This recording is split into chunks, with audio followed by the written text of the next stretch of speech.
our next meeting this evening is our regular January 2026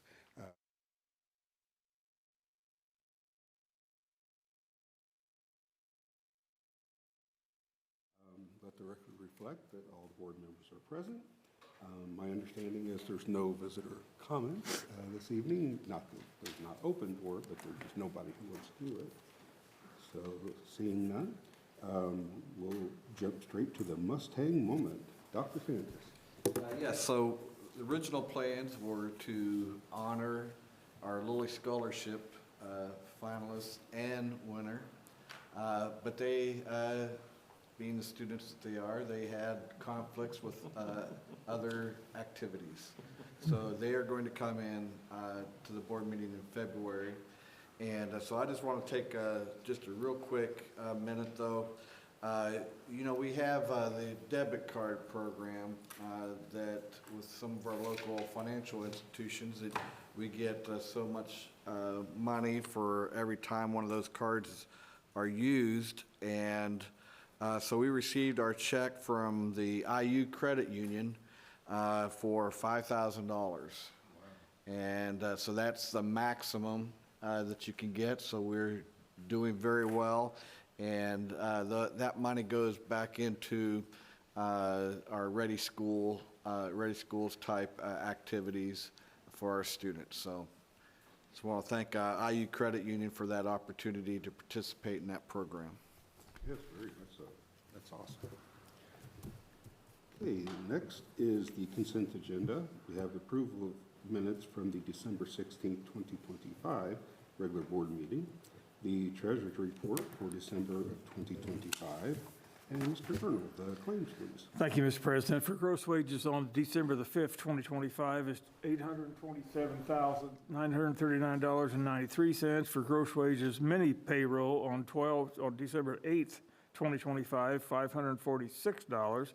For gross wages on December 19th, 2025, $826,903.32, for a total in that area $1,655,389.25. For vouchers, pre-claims, prepaid from December the 1st to December 31st is $5,563,315.29. Claims and vouchers on January 20, 2026, $336,846.64, for a total in that area of $5,900,161.93, for a grand total $7,555,551.18. Thank you. Thank you, Mr. Colonel. Next, we have personnel, resignations, retirements, non-renewals, leaves, and terminations, C1 through 16, and personnel appointments and transfers, 1 through 30, and we have 3 out-of-state and/or overnight field trips. Dr. Sanders, would you like to say what those are? Yeah, so 3 field trips I'd like to highlight. The first one's on March 7th. We're asking for the Edgewood High School show choir to go to the Fairfield Crystal Classic in Fairfield, Ohio. And we also are asking for permission for the high school guard to go to Dayton, Ohio. And this event is more for them to observe some top guard programs throughout the country. And that's on April 10th. And then the last one is with the junior high, accelerated jazz, bands and show choirs to Kings Island in Cincinnati, Ohio, and that's to reward them for all their hard work in band and choir for the year, and that will be on April 25th. Okay. With those field trips, is there a motion for the consent agenda? Moved and seconded. Any discussion? Hearing none, all those in favor say aye. Aye. Aye. Opposed? Motion carries. Now we get a construction progress report, and we have Martin here. And Martin, you're up. I'm up. I was gossiping. This is January 20th, 2026. We're coming to closure on some of our projects and moving into some new ones. Well, maybe. I just like that picture, so I put that up there. We're pretty well completed with the Early Childhood Doesn't Center. look like that right now. That's true. Just remember that. Yeah.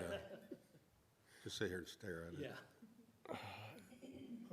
Fumble fingered here. Field house, start with that. Over Christmas, we had to come in and resurface the red part of the track. My understanding is we may have gotten some footprints in there, but that was completed. The main net that divides the basketball courts had to be moved. We did that, and we're working on punch list items at this point. And as you can see, the gym's now in use, and I think it's being used pretty thoroughly, is my understanding. Yeah, the field house is being used a very wide variety, not just sports, but band, I heard band was in there. yeah, and the winter guard was in there, and swimming. You know, I never thought we'd have the swimmers in there, but they're doing strengthening drills, so it's used all the time. So there's our track surface and the new stripes. I think there's a little touch-up that needs to be done on stripes. Again, I kind of like the wall graphic in the field house, so I put that one up there. So they protect the floor when it's other people using it, like band, wheeling stuff across the wood floor? Did they take precautions? Yes, yeah. All right, thank you. Mr. Carrot did. I was over there watching a freshman game a few weeks ago, and at 8:30, they came out and they started putting the tarp down, because then the collar guard was coming in. My only nervousness was the tarp's not real thick, but they said it would protect the gym floor, is what they said. So, but it was a very busy night. It was every inch of that was being used during the time frame I was there. So.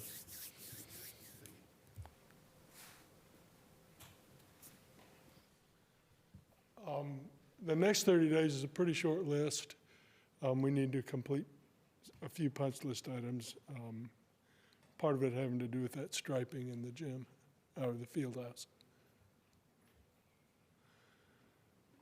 High school renovations, the Phase 9 offices and bookstore have been turned over for use. We're working on demolition, or just have completed demolition in the kitchen. There were some challenges, Arnold, with the wait a minute. I'm going the wrong way. Come on.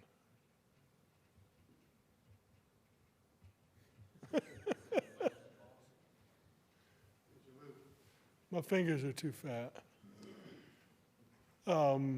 Modification with the overhead rolling grill, the mechanism kind of hung down, and we reworked that, and I think it's satisfactory now. And we continue punch list items at the kitchen. Vicki came up with several items as far as kitchen equipment that need to be adjusted as they've started using them, and we're working toward that. There we go. Kitchen equipment, those are the grills. Before we modified them, there was a big chunk of like block and tackle hanging down. That's now tucked up into the ceiling, and I think it looks a heck of a lot better.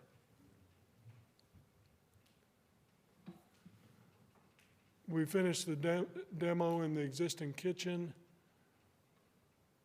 When we're done, there will be paint wall graphics in the kitchen, and that's what those in the cafeteria, and that's what the graphics will look like.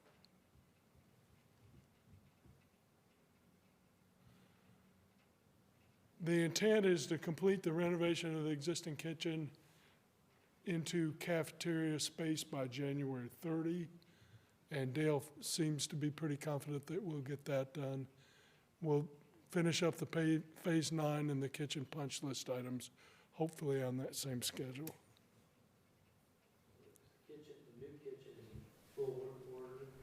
And they said they had some concerns about the way the electrical was with the cash registers.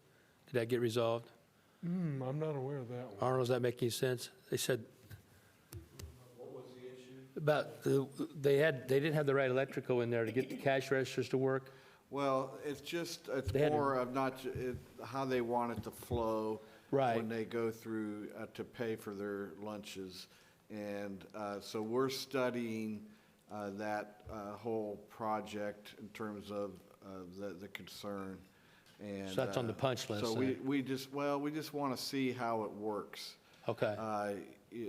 Just get some more knowledge from the experience of how students are going through the line to pay for their lunches, and is it efficient? Is there a way that we can adjust it to get more students through the line a little bit quicker?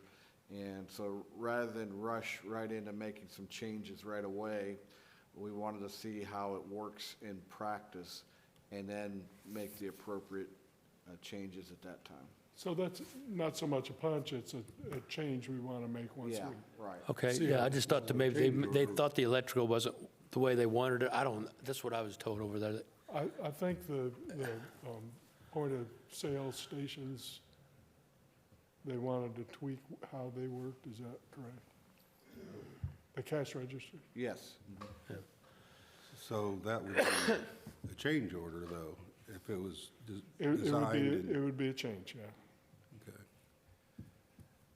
Okay. So, but it was designed the way that they wanted it designed? I think it's more a function of it was designed as we thought it would work, but once they got into it and started to function, then Yeah, there was a sometimes, feeling- when we're in that process now of looking at our next set of projects, and you have, we'd have a meeting with the architect, and like we just had our performing arts people work with the architect, and sometimes those things get adjusted after somebody has been included in a meeting, and for various reasons. So in this case, I think Vicky Coffey thought she had mentioned that she wanted that point of Right. sale a certain way. And it didn't get done the way she anticipated it, Yeah. but it did get done according to the design. So now we Okay. just need to see if it's worth spending the money to make that adjustment. To tweak it, okay, all right. Yeah, I'd like to be conservative on those things, I mean, because we're trying to do as much as we can with what we've got. Right. So instead of tweaking something with a certain amount of money, I'd rather put it towards something else. Right. If it's not gonna Yeah, be if very it, impactful. if it looks like it's gonna be a problem, then we'll spend the money. But if it's going to work like it is now, then there's no need to spend that money, save it for something else. Exactly. Got it, okay. I just want, I saw a couple hundred bags of underlayment out this side of the building. I presume that's for the cafeteria area? I'm sorry, I didn't. There's bags of Oh, underlayment? yeah, what that is in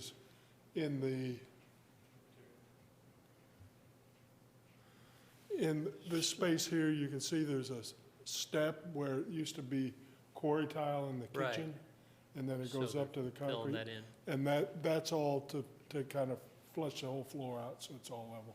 okay. So are those block walls going to stay just like they're painted, or is there going to be drywall over the outside of it? They'll be painted, and then they'll get the graphic on them. Okay, yeah. Yeah, that area looked really a lot bigger with all the stuff out of there. Oh, yeah. So it's going to really open up that cafeteria in there. Compared to the size of your existing cafeteria. it's gonna be Absolutely, yeah. I think substantial. they should be able to get all the kids in there now Yeah. at lunch. Well, half of them anyway. Or half of, yeah, 50% of it. Enough of them. So we're moving on to the future, I guess, projects, the next projects, Early Childhood Center Playground is the next one we've got coming up. That's going to be relative to seeing what the weather is in the spring. As soon as the weather breaks enough, we'll move forward on it. Heather, I think you approved the colors for the playground equipment.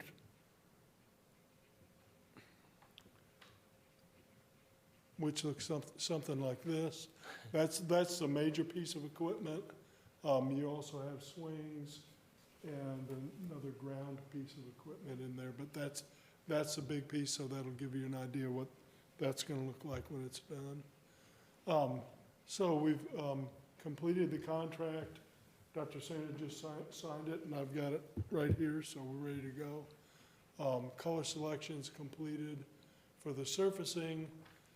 I said continued color selection for playground structures because it wasn't till this afternoon that we finished that, and I'd already sent the slide in. So we finished the color selection for the structures also, and working on permitting. That'll have the same surface like at the other schools, that spongy, rubbery stuff? It's a granular material. It's a Okay. resilient poured surface. Okay.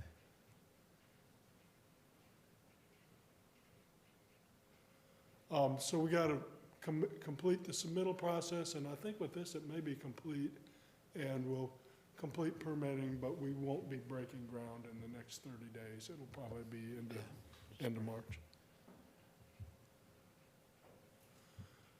Corporation-wide roof replacement. This is a high school roof. We were talking to Brad briefly before the meeting. What we have done, there's some complexities with high school work that need to be worked out. So Lancer's working on that now.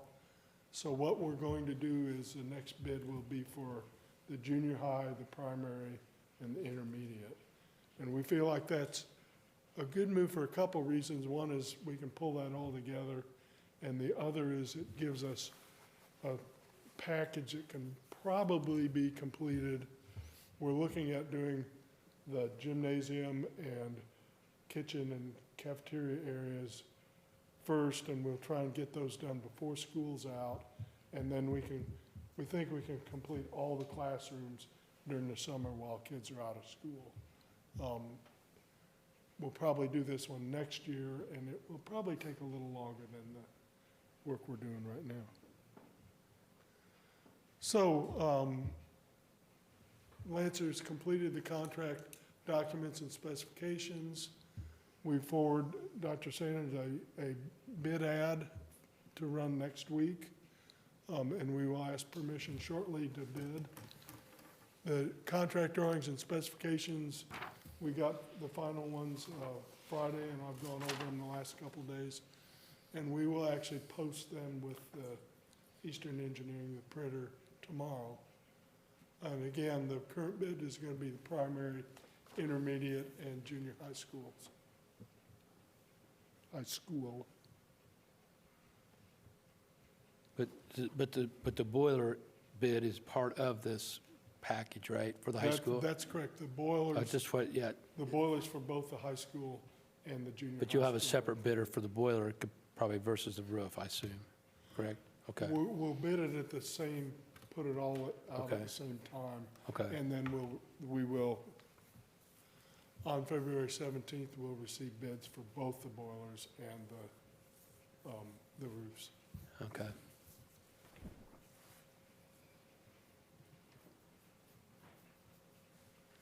Baseball and softball turf, Lancer is continuing to develop the contract documents on that. And I buried myself here. Victor, I think those are due here shortly. March 6th, we're supposed to get our CDs on that, and we'll put those out to bid. Bid opening will be somewhere around the 1st of April. And we'll nail that down as we get those documents. Music additions and renovations, Lancer's continuing to do the programming on that. The intent is to have schematic design done March 16th, and the final documents to us June 24th, and then we will get those out to bid. We're looking at trying to award those contracts at the August 18th board meeting. And I think that's all I've got tonight. Any questions? Kind of asked them as we went along. Yeah. Anything further? Just, on the last item there, if the bids go out on the music and the music edition, et cetera, in August, how long before construction begins, and then how long? Well, before- we were looking at that. If we bid it August 18th, and I'm making the assumption that we would mobilize that probably first 2 weeks of September and probably have break ground somewhere mid-September. Okay. That will push us into the winter, and we've been discussing Right. that. In 9 months? To How complete? long to complete the project? What we're thinking right now is we haven't seen the final documents Right. yet, but we've got the music editions. What our thought is, the music editions will take about a year, Okay, but we'll do the editions, let you continue to use your band and choir rooms. Then when you move from the band and choir rooms to the new band and choir rooms, we'll come in and do renovations. okay, So we're looking at 14 to 18 months, something like that. Yeah. okay. That's what I'm thinking, Christmas of '27. Is that, Dr. Sanders, does that still put us in line time-wise with that ROI grant We just have to spend those funds by December 28th. to get the $500,000? Yeah. Okay, all right. We'll spend that first, right? Yeah, What's that? We'll spend spend that that first. first. Yeah, we'll spend that, yeah, for sure, yeah. All right, Anything else? That's it, that's all I've got tonight. Thank you very much. And I think we'll Appreciate it, Martin. stay around for your, to ask for bid permission, so. All right. Okay. Next is consideration to create the position of Network Security Administrator. Dr. Sanders? Yeah, so periodically, positions will change, they'll evolve depending on the current landscape. Technology is certainly the perfect example of continuous change. And the position that Ashley Davis, who has been one of our technology support specialists since 2021, his work has changed over the years, mainly because of the importance of cybersecurity, protecting our network. His time, his energy, and his growing experience is very critical to ensuring that we have reliable connectivity, system security, and a safe learning environment across the corporation. And so there's kind of a two-part. So the next item is to increase his salary to match that position and be more reflective. We would still have a ways to go to get it up to where a salary for network security administrator normally is given. We have some work to get closer to that, but this will get us in a step in the right direction. So we just want to write things and make sure we're accommodating one of our employees for the services he provides the school corporation. Thank you. Is there a motion? I move approval of the creation of the position of Network Security Administrator. Moved and seconded. Any discussion? Just a question, will somebody else be hired to take Ashley's current position? Is this an additional position? No, this will be, we won't be hiring an additional Okay. person. Thank you. Where are we at? Can I ask Rick a question? Yeah. Where are we at with Five Star, are we still utilizing Five Star?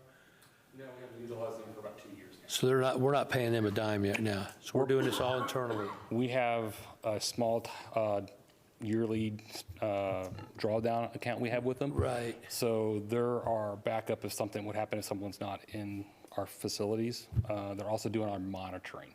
So they monitor our network 24 hours a day and then send us alerts if we have a problem. But we don't, I think we have $5,000 into them and we haven't used a dime of it for a year. So it's just one of Okay. those reassurance backgrounds that we're using, but we do everything in-house. So we've got it all, that was what the goal was initially, was to bring it all back in-house, right? Okay. Yes. Okay. I had no idea where we were at with Five Star, so I appreciate that. Yeah, we left them about 2 years ago, and what Ashley does is more than what was in the little memo that was sent. That's what, yeah, I don't understand that much how that works, but I assume it's all, Yeah, the network is a setting. key element to the corporation. If our network goes down, our students and teachers cannot do their job at all. Right. The reliability that we have to maintain and with the network, it's not a 8 to 5 job. It's something that he ends up doing remotely from home sometimes because the only time we can update the firmware on the access points is, after 9 o'clock at night or when no one's left in the building. So he does a lot of work after hours to make sure that our equipment is always up to date, always secure, and ready to go for the teachers the next morning and the students. The security side of it is just, as it says, it's security. We have to make sure that we are compliant, not only with the federal, the local, and the state guidelines. We have to make sure that we're staying protective of what we do and how we protect all of our assets inside the building. So that is a key element right there. And then the other part is all the card access readers and everything, the security cameras. It is all fallen under this position. So if it's a security camera, it's Ashley. If it's going to be add-on for security camera, it's Ashley.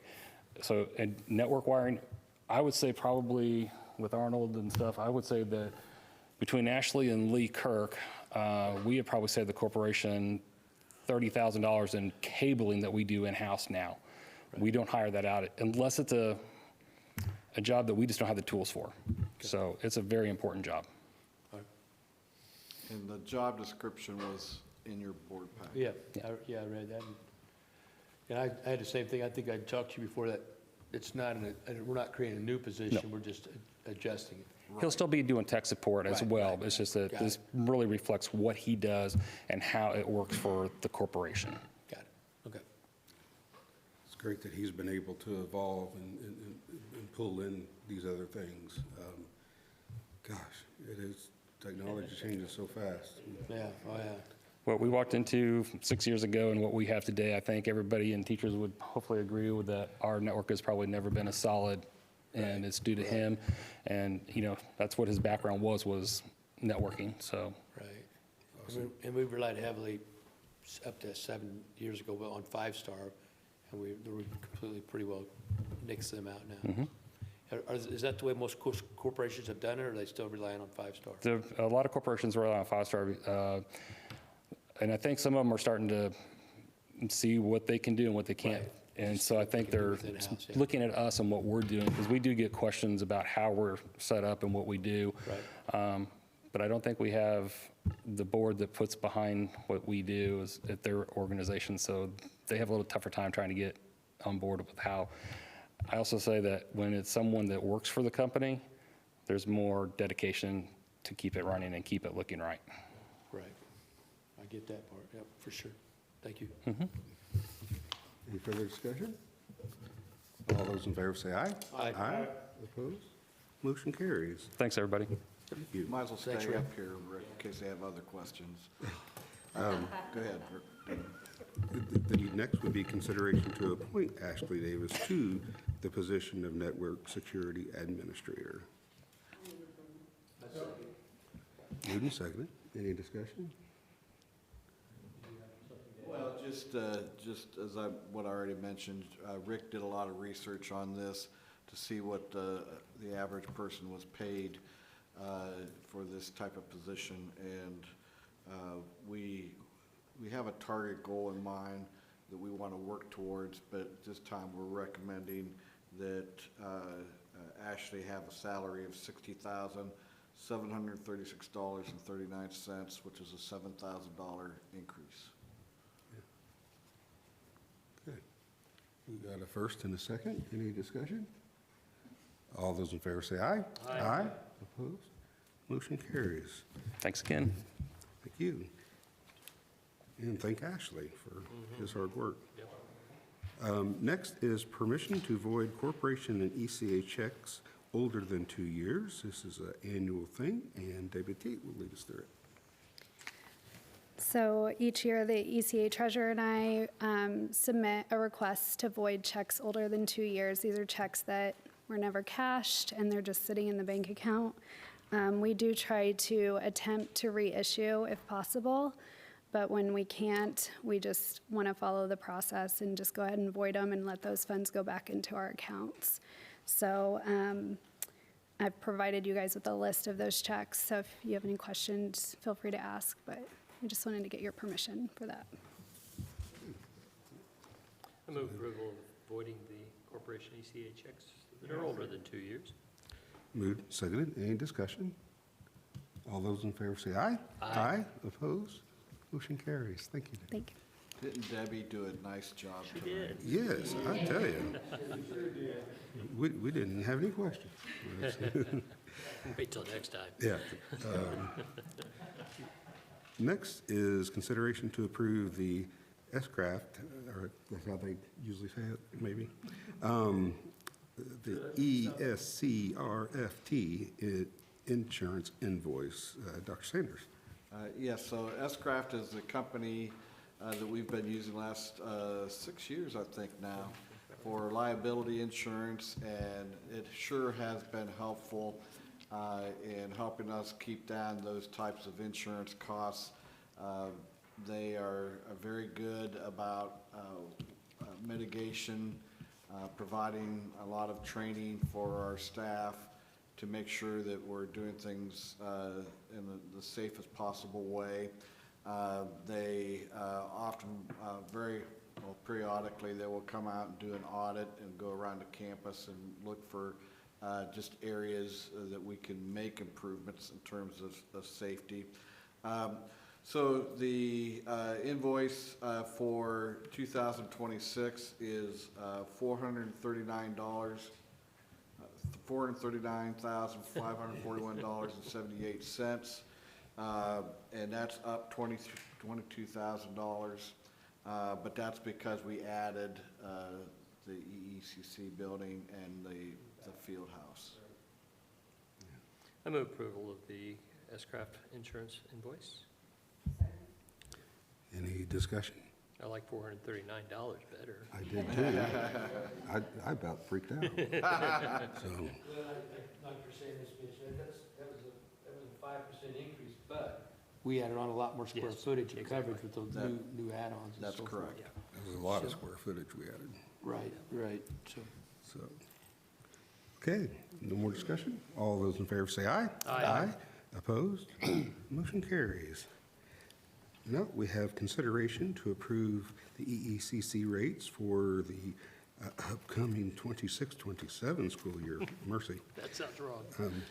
And so, Heather, for that?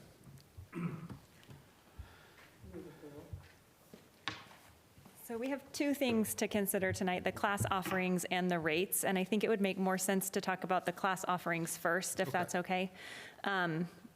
With opening the new building, we were able to double the number of preschool classes that we have this year, which has been fantastic. So we have full-day preschool class, or pre-K classes for 4 and 5-year-olds that are offered 2, 3, and 5 days a week. And then for preschool 3-year-olds, we have 2, 3, and 5 days a week for full day for that as well. And then we also added a young threes class this year. So those kids, the state licensing regulations allow us to enroll kids that turn 3 all the way up to December 1st. of the school year. So we have a class of kids that turn 3 between like June and July up through December. And so that allowed us to enroll some additional kids that wouldn't have originally met that August 1st cutoff that we usually have. So we have that full-day preschool class as well. And then we have our half-day preschool class, and we have an AM class and a PM class. That is our smallest class this year. It's sitting around 50 to 60% full most days. In previous years, we only had an AM class because our special education class used that classroom in the afternoon, and they kind of shared staff. So we did always have a wait list for that class in the past, but opening up both options, AM and PM, we just aren't really filling that class to capacity anymore. The other classes are, I just did some percentages, about 80 to 95% full any given day. Tuesday, Thursday is a little bit less full in some classes. Monday, Wednesday, Friday is a little less full in others. But that half-day class has just been a little bit more of a challenge to fill both the morning and the afternoon section of that.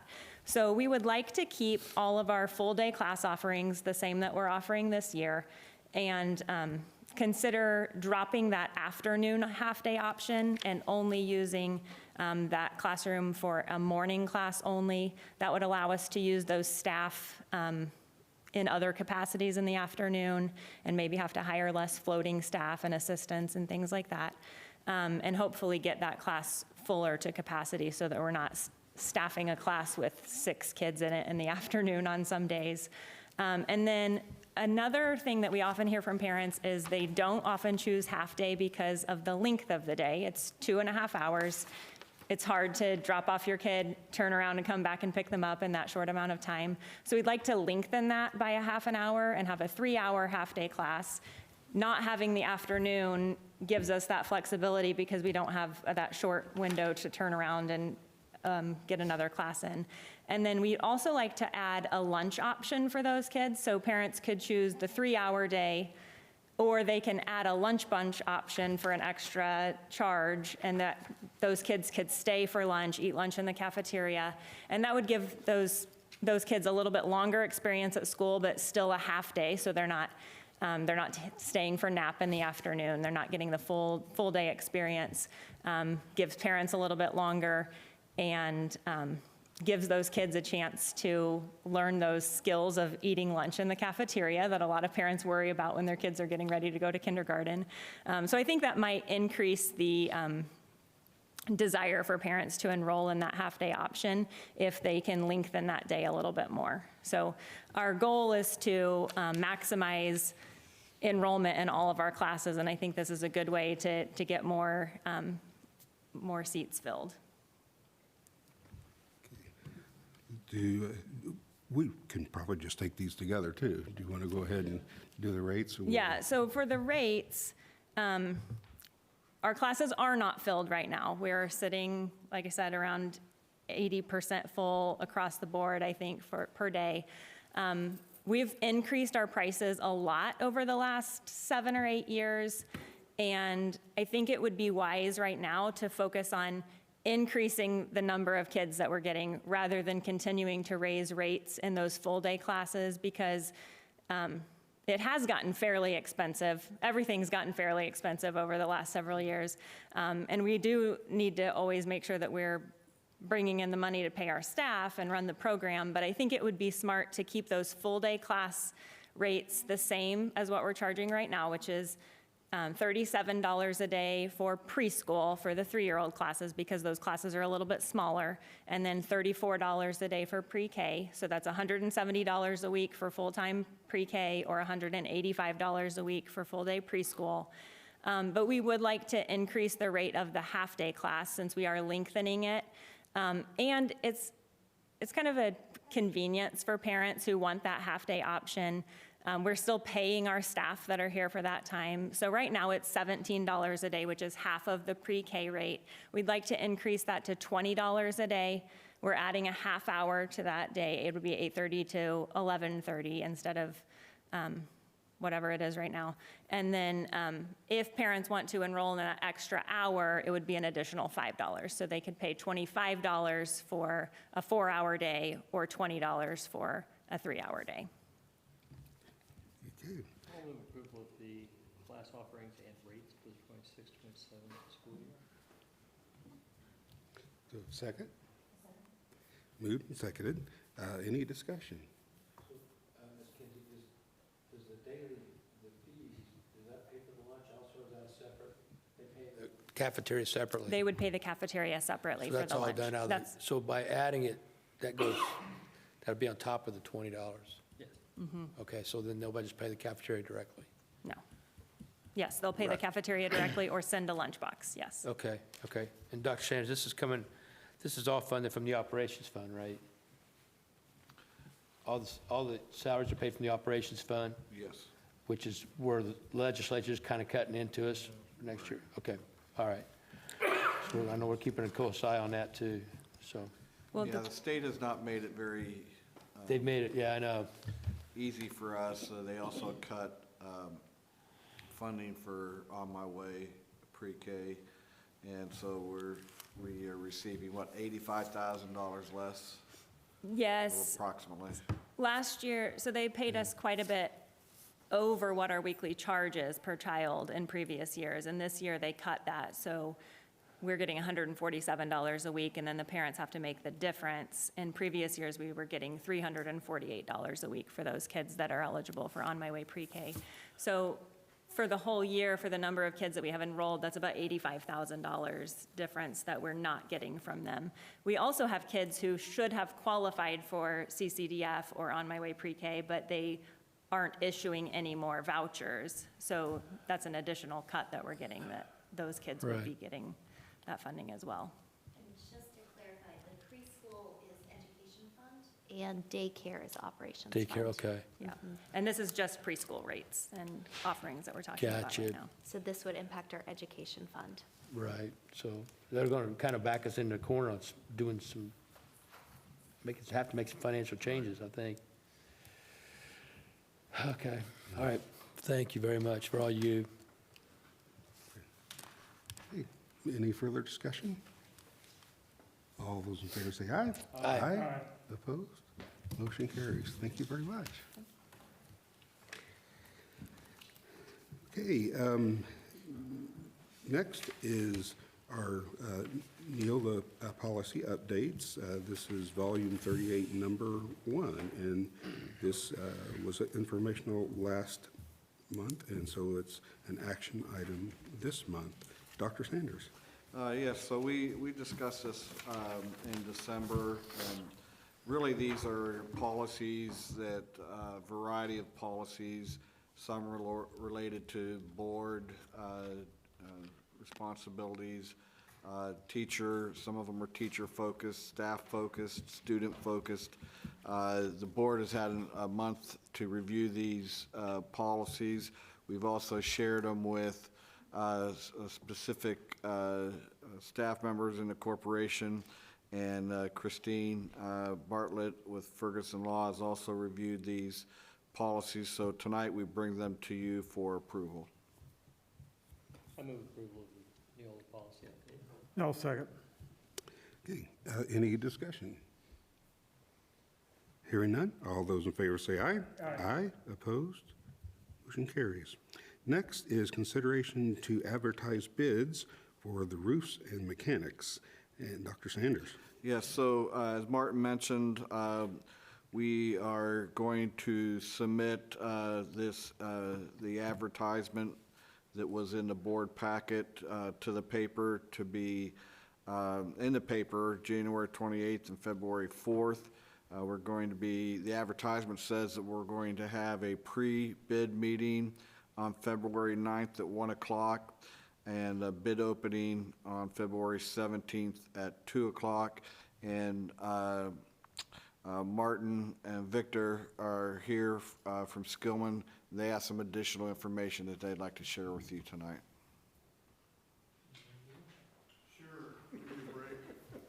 Well, I think the board has a copy of our estimate. Just a reminder, that we're working within a much larger budget that you set aside, but these are the first projects out of the gate. Where we're going to be doing roofing at the primary school, intermediate school, and the junior high, and then, of course, the boiler replacement at the junior high and the high school. So that whole package, our original budget was about 3.7 for construction costs, so call that bid cost. And we think we're right on track with looking over the drawings that Lancer sent to us. We think we're going to be at or right at that budget at about 3.6 million. So we're looking forward to, we'll go out and solicit bidders and make this project known to all the roofers and mechanical contractors in the area, and look forward to receiving bids on the 17th of February.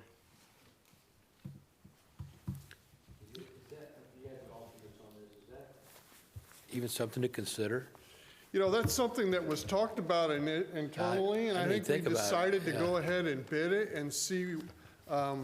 We don't do a lot of painting of metal roofs. Yeah, I didn't know we're going to what's on it. see what the market says that cost is, and then, you know, there's some, we wanted to take a look at the specifications. So we thought it's not a significant effort to bid it.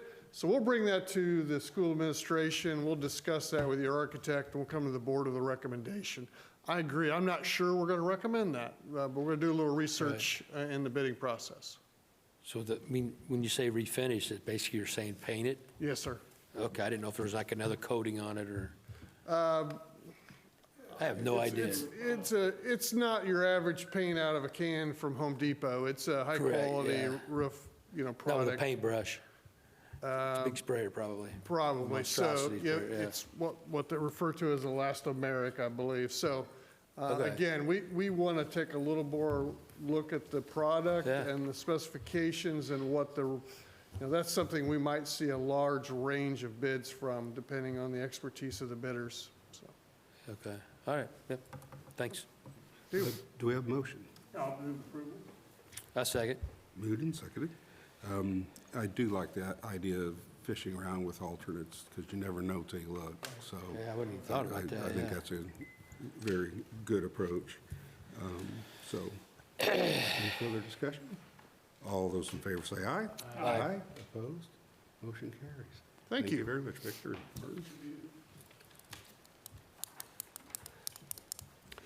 Okay, consideration to approve the ECA positions for the 25-26 collective bargaining agreement. June Barrett. Yes, so back when we asked you to approve the collective bargaining agreement with our Teachers Association, September, October, I can't remember which month that was, we had said at the time we were tabling some ECA conversations. We really wanted to dig into those requests a little bit more, understand the purpose behind some of these new positions that were being asked for, as well as understanding why there might be a schedule change for other positions. I worked with a team of teachers. Tell you what, it was one of the best meetings I think that we've had in terms of just productive. We sat down, we went through every single one of these requests. They went back, they talked with their teachers, they asked questions, and we really worked to not just make sure that we were adding every position to the ECA schedule, but really kind of looked at where they would fall in line with other positions that were already there. And the teachers were phenomenal. They gave a lot of great feedback. For instance, we had a new coach position in there. This is a new team for EHS. And the teacher said, you know, this is a position that's going to be right now 1 season, not 2 seasons. We're just getting this up off the ground. You know, let's go ahead and let's put this on this schedule instead of this higher schedule for right now. Just a lot of really good reasoning behind all of this. So what I'm bringing to you is the proposal for all of these positions. Some of them you will see are brand new. You're going to see a lot in here related to our drama program. We do put on an amazing play and an incredible musical each year. And those positions right now, we have a drama director for the play, a drama director for the musical. But what we're asking to do is also add in a music director for the musical, as well as assistant directors for each one of those. You will also see down through there moving an academic coach that we currently have at EJHS and EHS over into a lead coach position. The rationale for that is that person does a lot more of the travel arrangements, getting registrations ready, communication with parents. It does take a lot more time on that lead coach's plate. You'll also see somehow along the way, we have not been paying our junior high academic coaches, and they just decided to let us know that. So you're going to see that in there, picking those guys up on the ECA schedule. In addition to that, we know what a big lift our robotics teams are across the district. And again, we did not have ECA positions for our assistant coaches. Those assistant coaches are critical to the robotics tournaments. If you've ever been at a robotics tournament, it is all hands on deck.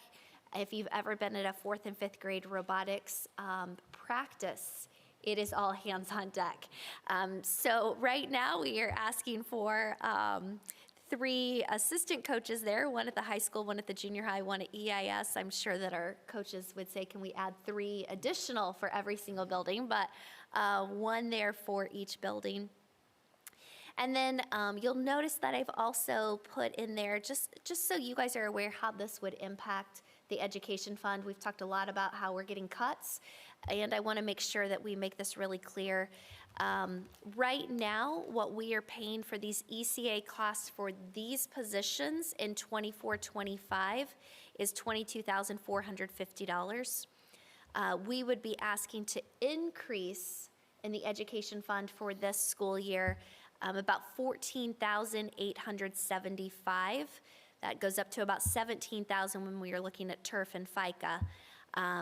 We would take some of that out of the robotics grant, so you'll see a total down there of roughly $14,800 that we're asking to increase in the education fund for 25-26.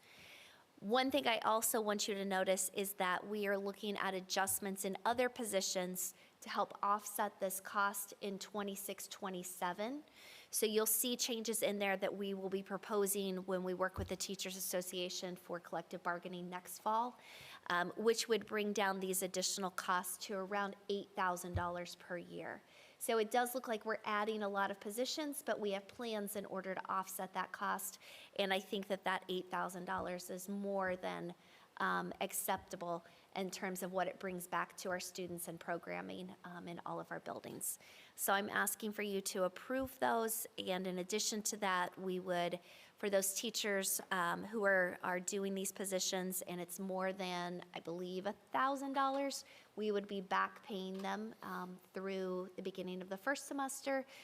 Otherwise, if it's a stipend payment, we would pick that up for them at the end of their season.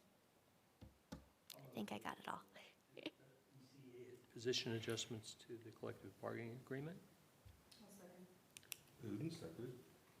I'm so happy that you are taking a look at these. A lot of things that really, I know the teachers impact in the classroom, but a lot of, when it comes to the fun stuff that the kids enjoy, that really keeps them tied to the school and keeps them involved and you know, just helps them with social, making friends and working together in collaboration. These positions are very important, and we got to make sure we recognize them. And I know they all should be paid a lot more than they're getting, but we appreciate the association working with us and trying to get those lined up where they need to be. And they work so hard, and you know they're doing it for the love of it, because they're sure not doing it for the money. That's And, right. The fact that the junior high academic coaches weren't getting paid at all, but they kept doing it. They kept doing it. They do deserve so much more. But Just goes to show our teachers and their commitment to our kids, but at the same time, we have a commitment to our teachers, and we want to honor that as well. So yeah, I can't speak highly enough of that team. And they actually are requesting to get back together again this spring to look at these positions because they noticed some discrepancies in terms of, Yeah. that position shouldn't exist anymore, or that position doesn't have the same responsibilities it used to have. So that needs to be reduced. So I just appreciate their critical eye looking on that and saying we can do a little bit better as a district. They know this money comes out of the same pot that funds salaries, that funds raises, and so they want to do right by it as well and make sure that we're doing our due diligence there. Awesome. I appreciate the association too. I assume, Mr. Rentschler, that 24, 25, I was kind of upset because I thought, where's our team, our academic team? We had one, we didn't pay them for it, correct? Correct. So I appreciate that that's being compensated here. And I thought that was a newly created position. I thought, wait a minute, where's these teams at?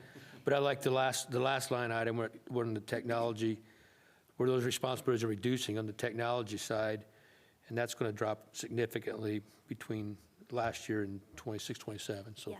so thank you for, and you eliminated positions that I had never even heard of before. So I think that was good too. So thank you. Any further discussion? All those in favor say aye. Aye. Opposed? Motion carries. Thank you so much. Next is consideration of an addendum to our agreement with Policy Analytics. Dr. Sanders? Yes, so you may or may not know, the town of Ellisville and Richland Township are in the process of developing a plan to merge into one government entity. Once this plan is developed, the reorganization committee will present the plan to the community. The merger will go before voters next November. Now, one of the big questions that we have is how will this merger impact our school corporation? The answer right now is we don't know. And for that very reason, we want to add an addendum to the agreement we already have with Policy Analytics to research the data, provide us with a report. They will meet with us to share what they've discovered in their research, and then as a school corporation, that will enable us to make an informed decision. I've looked into other companies to use, and basically the report I got was we need to go with Policy Analytics. They would do the best job. They do this on a regular basis. So the cost of this addendum would be $5,000 for this study. Move approval of the addendum to the agreement with Policy Analytics. Moved and seconded. Any discussion? I just think we need to know, and there's so much that is uncertain at this point about what's going to happen. Yeah. I don't want to use the word disappointed, but I'm a little concerned that this is going to be happening in November, and they don't even know what the impacts are going to be. I think they should have had a study to know what the impacts were going to be on everything. Right. So they could share that with everybody else. So I wish that they would have got more information sooner, but I'm glad we're getting our information so that we know, because I have no idea what impact would be. So we need to know. We got to know, especially with the way the state's cutting our operations and everything else. We've got to know what this will do. Well, these decisions are important, and we want to make sure we make an informed decision. Yeah. And I mean, we got to take into consideration our community. So it's not just, are we going to lose $1? It's Well, we've got to absolutely. look at the community as a whole. Yeah. But still, we need to know our part. Right. So, okay. Anything further discussion? All those in favor say aye. Aye. Aye. Opposed? Motion carries. Okay, next, we have consideration to approve the Click Co-op contract for school year 26-27 Dr. Sanders.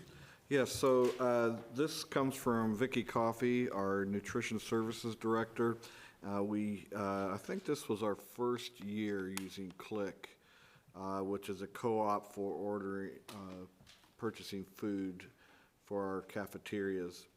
And so I just would like to ask the board to approve, renew, basically, this agreement that we have with the Click Co-op. And it's been reviewed by Christine. Okay, what's the amount of this contract? There's not a basic amount. If you go through the contract, it Oh, just, you just go it through it. talks about the pricing for individual food commodities. Okay, all right, thank you. Do we have a motion? Moved and seconded. Any discussion? All those in favor say aye. Aye. Opposed? Motion carries. Next is consideration to approve the culinary student internship position. Jennifer Barrett. This is an easy one. Now that Chef Amanda Waits has both of her feet on the ground and is running our new cafeteria at the high school, she is ready to take on an intern. And this is going to be a new position. We have a student who is interested in culinary arts and is going through that pathway right now. And has expressed interest in this position. So we are asking you to approve an internship position, a paid internship position with our culinary department. I'll move approval of the culinary student internship position. I'll second. Moved and seconded. Any discussion? Sounds Love it. like, yeah, it sounds like a terrific opportunity. Love it when we can give internships for our students. It's pretty Very awesome, awesome. yeah. All those in favor say aye. Aye. Opposed? Motion carries. Okay, next is the Assistant Superintendent's report. Okay, I brought you a whole packet tonight, but I promise I am not going to take a ton of time to go through it. This is homework for you to take home. We were fortunate enough it hasn't been last, it's been 2 weeks now. We met with the Cook Medical team on January 7th to discuss our partnership. We got really down into the nitty-gritty, which is something that we've been working to do with all 3 of our partners with the Life Sciences Training Facility. We got down into the high school curriculum and dual enrollment with Ivy Tech. We talked about our short-term and our long-term goals with the Life Sciences Training Center, just in terms of breaking ground all the way to how we anticipate this helping our students in the long run, helping our families in the long run, and then the impact that it will have on hiring at all 3 of those facilities. Probably most importantly to you guys, we got down into very specific asks of them in terms of financial contributions for equipment and transportation costs. Transportation costs meaning actually taking our students to their facilities. We want them there at least on a quarterly basis, if not more often, visiting all of those departments, seeing the real world in action, real work in action. And in addition to that, we talked about staffing contributions with their trainers, work-based learning opportunities for our juniors and seniors. We just approved a paid internship position. I would love for our 3 partners to be doing the same thing with our students. And in addition to that, creating a potential new hiring avenue and training program for the graduates that come out of this program. One of the things that we talked about with Cook Medical is that these students are going to be prepared to move into positions in their company that somebody just coming off the street would not have the knowledge that these kids would have. And by kids, I mean 18, 19-year-old graduates from high school. And so putting them through the same training program that you would put somebody through that doesn't have any experience in any of these pieces versus someone who has spent 3 or 4 years starting out training with smart manufacturing when they're 15, that employee is going to look a lot different to train than someone coming in off the street. So we started just kind of getting them to look at that through a lens of what would that look like for them. So a really great conversation there. We made some really good headway. In addition to that, I think it's almost like Boston Scientific has spidey sense. They know when we've met with Cook Medical because they're reaching out 2 days afterwards and wanting to sit back down and keep going forward with our collaboration there. So I've already sent them our asks that we had with Cook Medical in person, and we have a follow-up meeting with Boston next week, and we also have a meeting with IU Health this week. So we're now getting down into those nitty-gritty pieces, and it's pretty exciting to see all this come together. Our Ready Schools team, I should take zero credit for this. This is all Megan Scott, who has been working on updating our e-learning day handbook. I gave you a couple of pieces of this handbook in this packet here. The reason that we have to do an update on this is that the state of Indiana only allows up to 3 asynchronous learning days. Asynchronous simply means that our students are at home, we've sent home packets, or we've put things on Google Classroom for their Chromebooks, but they are working at home. Our teachers are available for office hours, but they are doing the work independently. Since the state of Indiana only allows for 3 asynchronous days, our only options, if we would have additional snow days, would be to use built-in days, which we've already done once, Dr. Sanders, one time. We would have to add days to the end of the year, or we establish guidelines and implement synchronous learning days. So we don't anticipate using many synchronous learning days. This is not an option that we're looking at using 6, 7, 8 of these. To be completely honest, it's difficult, especially for our younger students, to be online with their teachers. I think about my K-5 kiddo at home and him being online for a couple of hours with his sweet K-5 teacher, and I would just feel like I would need to cook her dinner that night, or something else to say thank you, because I can't imagine how difficult that would be. But what we have done here is we have created a plan that would outline our synchronous e-learning. Some things that I want to highlight, because I do think that we'll get questions from parents. I think the biggest question we will get is, well, what happens if my kindergarten, second grader, third grade, fourth grade, fifth grade student, what if we don't have a device at home? And our answer to that is that's okay. We anticipate that's going to happen, and that's why we're providing 3 days after one of these absences for kids to get caught up at school. I think we'll get questions like, they're at Grandma and Grandpa's during that day. I'm not going to be there to help them. Grandma and Grandpa can't help them. That's okay. We are very much going into this with a let's make it the best situation we can mindset. This is not going to necessarily be the end-all, be-all, great day of school that we would anticipate if our kids were sitting in front of our instructors all day. So this is really just information for you guys to take a look at. Let me know if you have questions on it. We're going to start rolling out informational sessions with our teachers. Actually, the first one's tomorrow morning with EIS. I'm sure we're going to have a ton of questions, and I think we'll see some of this change just based on some of the feedback that we're going to get from teachers. But I think one of the most important things there is for you to see how we've set up the day in terms of what that synchronous learning would look like with teachers. We would actually start on a 2-hour delay schedule, and then our youngest students there would have about 2 hours of in-person time, in-person virtual time, and then our high school students would have about 25 minutes per period moving between teachers that day. So take a look at it. Like I said, it's just all informational as we're looking at how we can meet the state's guidelines for potential inclement weather days that may be coming up there.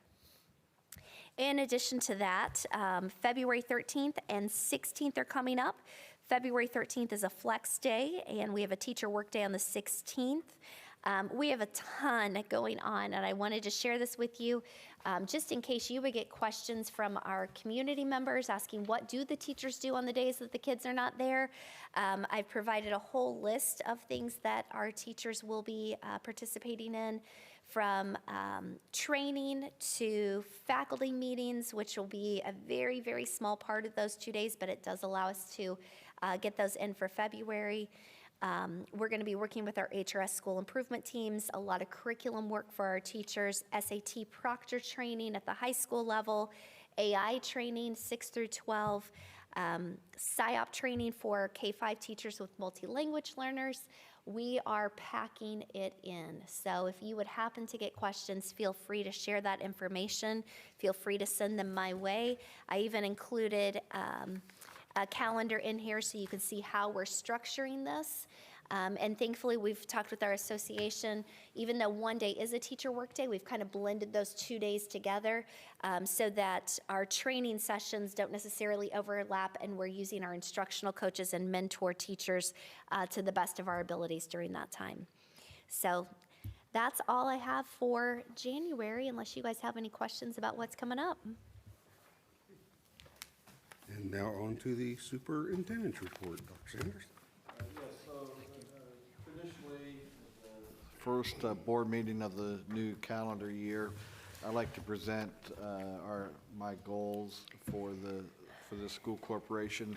And really, the 5 goals never change. They're always the same 5 goals, but really how they're applied changes every year based on what's going on in the education world, what's going on in our school corporation. Goal number 1 is to continue to provide students and staff with a safe school environment. We will always continue to do that. As you know, we have a school safety team that meets on a regular basis. The cool part about this is our SROs continue to expand their impact and influence on the school corporation.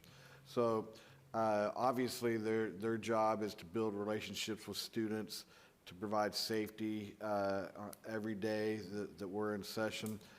But they're taking more of a leadership role, especially in the school safety team. And you'll see Alec presenting some ideas, some thoughts of what maybe we can do to be more safe. And so I think that's pretty cool. Our mental health teams continue to be strong. We've expanded the opportunities for mental health by additional grant dollars, and we'll continue to work hard to find those grants to help us make sure we're providing mental health opportunities for our students and staff. Goal number 2, to continue leading RBB to a position of financial strength, and we talked a lot about it this tonight.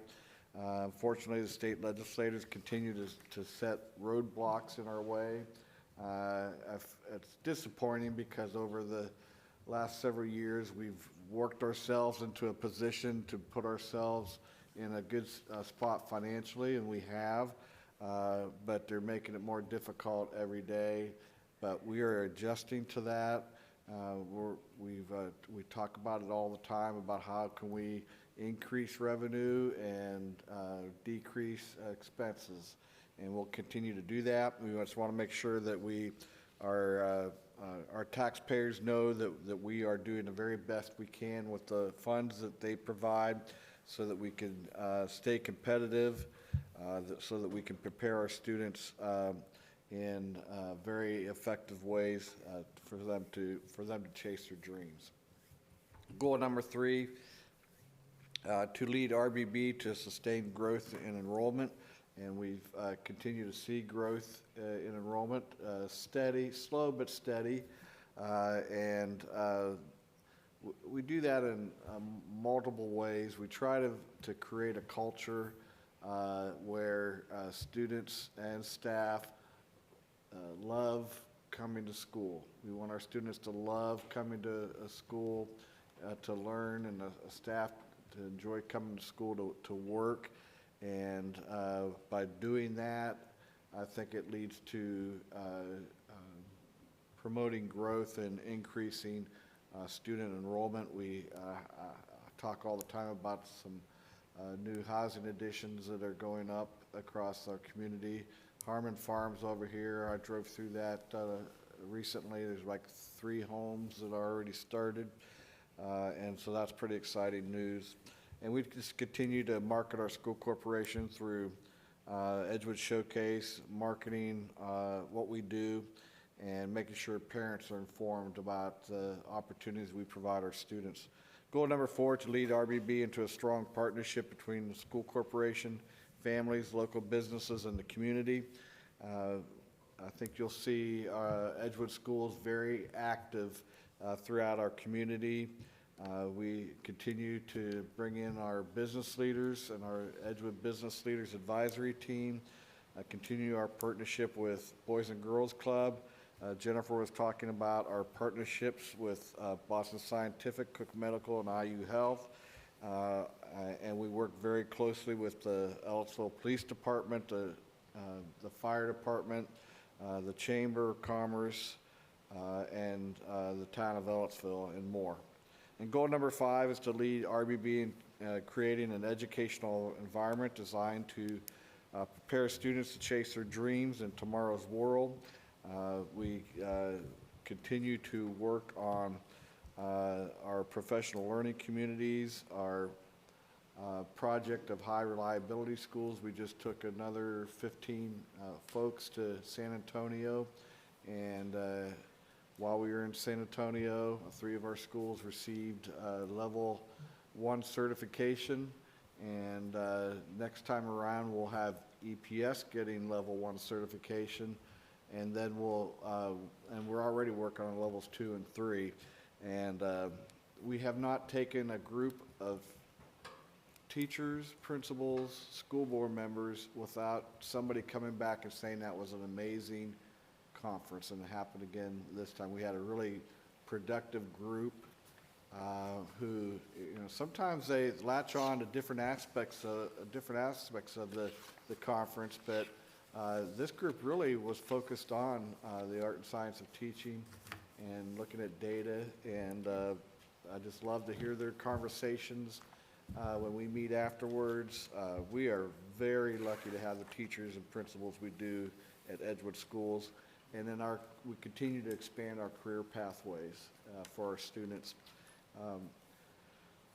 I would put us up against any school corporation in the state of Indiana in terms of what we provide our students, and I'm very proud of that. So, thank you. Thank you very much. Okay, we'll go to RBBEA comments, and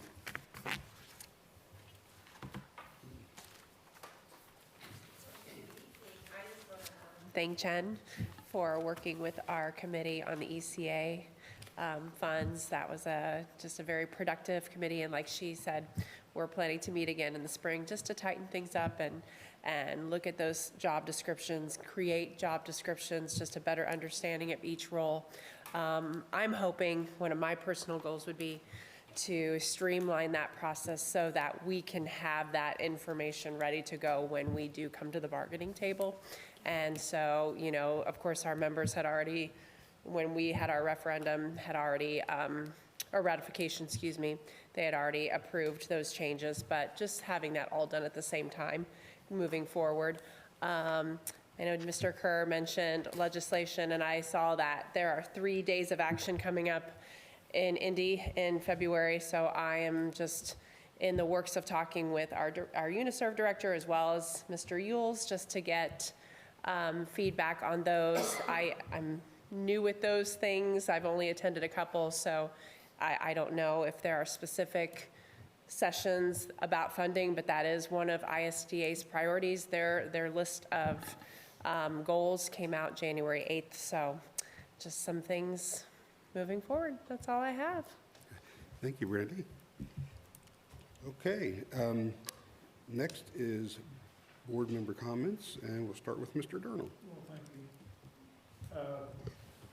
Seeing firsthand what the legislative cuts have done with the town of Ellisville, and hearing the $900,000 shortage, that concerns me. But it's nice to know that we have people in place that are watching it, there are people in place that are taking measures to make it less painful. I couldn't think of a word. Thank you, Paul. So that's all I have to say, but I'm just, like I say, I'm really concerned. I'm just really disappointed in our legislature right now. Thank you. Mr. DeMoss. Just great to have Debbie here, and I was going to ask when we would expect to have you joining us at the meeting, so I'm glad you're here. And I do appreciate the oversight on our finances, because I know it's going to be important. When you go to the State House, I've been following some of the, especially in the House of Representatives, and they're not doing us any favors, and if they do anything to address what they did last year with Senate Bill 1, it's going to make it worse for schools and towns. So I'm encouraging everybody to contact your legislature, because it's not looking good.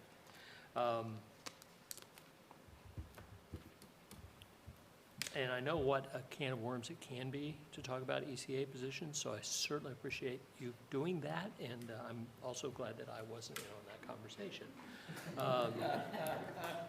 I'm so excited about the progress we're making with developing the life sciences program, and I'm also excited that the facilities that we're taking in steps to get to that. So as that blossoms, that we'll have a place that we can really make that pop, and I think that's going to happen. And I can't stop without saying, who's yours? That's pretty exciting. Big night. Yeah, that was amazing. Mrs. Jacobs? Yeah, I agree with everything that's been mentioned about legislation. We have got to get our voices out there. And that means community members, that means everybody is involved in that, and fighting what's best for our students in public school. Jerry, I appreciate seeing your goals. Every time I see your goals and you know, we all work with you very closely, and you are on those goals every year, and we appreciate it. We have such a strong superintendent, strong leaders in our corporation that it makes our job wonderful. We have a really good position where we are. We have a very strong board, and I really appreciate your goals, and you are true to each goal every year, and get stronger and stronger every year, and I'm glad for that. I'm excited for the out-of-state overnight trips for our students, you know, giving them something to look forward to for all of their dedication, their hard work, after school, before school, during summers. They work extremely hard, and I will always support our students being able to have those moments to be with one another and you know, become stronger as a team, as their groups go along. Thank you so much for your work. I know it's very difficult, and we support you in your job. You know, of course, if there's things that we can do and change and make things better for you, we will do everything in our power to do that. We'll just continue to keep strong. We'll continue to stay steadfast in our movements forward with our corporation. And we're going to fight tooth and nail to continue to bring forth everything that our students and staff deserve. Mr. Tucker? Ditto to what's been said about the concern with the legislature, and I don't think anything's going to magically happen this year because it's a short session, but hopefully you start the process and we get some people that will pay attention to what's going on and the good things that are going on with the mandates they're putting down with the career pathways and so forth. A lot of those are unfunded mandates, which those wear me out. So hopefully the powers to be will get their attention, they'll listen better. And thank you to everybody behind the scenes, Ms. Tate and Paul and Ms. Barrett, Dr. Sanders. I probably spent an hour asking questions before the board meeting, and they answered my questions very well, and I appreciate their patience with me, and I apologize for my incessant questions, but I think we have a lot of great things going on here. I do want to thank Ms. Barrett also for the asynchronous and what was the other word? Asynchronous? Yeah, the 3 days in writing. You know what? you're erring on the side of kids, and you can't go wrong with that. It's a gray area. It's in writing. Let's use some common sense with that.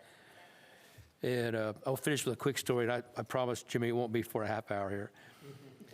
Got a call from a lady last week. She was from Wisconsin, and she was an attorney about a situation on identity theft thing. And we start talking, because I like to talk, Jimmy. And I said, my first career, I was principal at Edgewood High School. And she goes, "Are you kidding me?" I said, "No." She goes, "I was there in 1987 for Contest of Champions." She was from some school in Sullivan, Illinois. And I said, "Oh my gosh." She goes, "That place was rocking." And I said, "Yep." And I think it's going to be again this year at the end of January. So it made an impression on somebody in Wisconsin that started out in Illinois. So there'll be a lot of excitement here at the end of the month, and hopefully they don't spill much Cokes on the new gym floor. So, all right. Thank you. Good. I, as always, appreciate everybody coming tonight. I did want to touch on the reorganization committee. I believe that there's 7 from the township, or 3 from the township, 3 from this town, and those would elect the 7th person, which they chose Dr. Sanders for that position. Right. So he's sitting on that board, and you know, I do applaud the reorganization committee for appointing Dr. Sanders to let the school have a voice and let the school, you know, let them know. SEA 1 has butchered the town. It's hurting, you know, it's already started hurting the schools, and it's just going to get really worse the way things are set up right now. So we do have to try to work together to get through this. So like I said, in this point, we don't have an idea up front what it was going to be, but I do know that they're appointing committees and getting those together, and they're going to be looking into those things. We have policy analytics looking into it for us, so our independent look at it. So what I just hope everybody keeps their minds open, because we're in really weird times when it comes to local governments and so in schools. So just keep open minds, listen, pay attention, get involved, you know, follow what's going on, because I think it's going to be important, because we wouldn't be as good as we are if we didn't have such a great town. And the town wouldn't be as good as it is if it didn't have us. So we have to work together. I think that's a great way to look at it going forward. And the other thing, I just want to say I was excited to hear how the preschool's doing. I'm just so glad that trying to, you know, toe the line on the rates. One thing we may have to think about at some time is, do we need help supporting the preschool, and what might that look like? Because there's a lot in our community that still can't afford what we charge. So how do we help them? So, you know, just again, keep your minds open, keep your eyes open, keep your ear to the ground, and be sure you know what's going on here locally. So we appreciate everyone coming tonight, and go Hoosiers!